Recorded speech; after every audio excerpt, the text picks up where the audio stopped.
지난 25일, 그러니까 엊그제죠. 네. 토요일에 정부의 부동산 정책을 규탄하는 촛불 집회가 열렸는데 많이 모였나요? 네, 이제 25일 저녁 서울 을지로에서 모였습니다. 이 정부 부동산 정책에 항의하는 세 번째 촛불 집회가 열렸고요. 이 참석자들은 정부의 부동산 정책에 대한 강한 불만을 여기서 제기했습니다.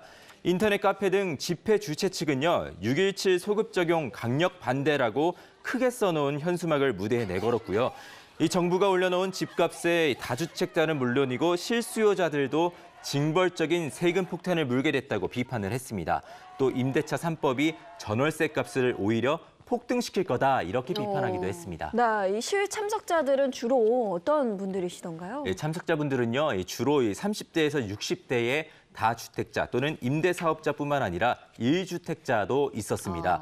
이 주최 측은요, 똑같은 정부가 임대사업 정책을 마구잡이식으로 바꾸는 바람에 실망한 이들이 많이 나왔다 이렇게 말하기도 했습니다. 네. 그리고 또 신발 집어던지고 이러는 퍼포먼스도 하던데. 네, 그렇습니다. 이 참가자들은 문재인 대통령이 국민과의 대화가 좀 부족하다면서 신발을 던지는 이 퍼포먼스도 진행을 했는데요.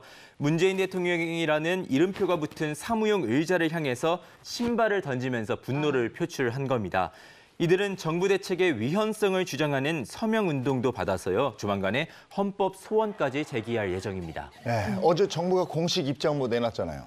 네, 국토교통부와 기획재정부 그리고 금융위원회 등 정부 부처는요, 26일 합동 보도자료를 내고 여기서 최근 정부의 주택 정책에 대해서 제기된 소급 적용 위험, 또 실수요자 피해, 집주인 권리 침해 등의 이슈는 일부 좀 오해가 있었다 이렇게 설명하기도 했습니다.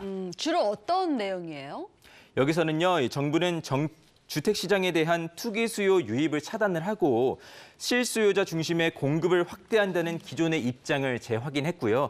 또 실거주를 위한 1주택자는 보호한다는 원칙 아래서 단기 투자 또는 갭 투자, 다주택 보유자의 불로소득을 환수하는 시스템을 갖추고 충분한 주택 공급에 대한 불안감을 갖지 않도록 할 것이라고 전했습니다. 또 임대차 3법 도입으로요, 임대인과 임차인 간에 좀 균형 잡힌 권리 관계를 만들고 전월세 시장의 안정을 도모하는 거다 이렇게 강조했습니다.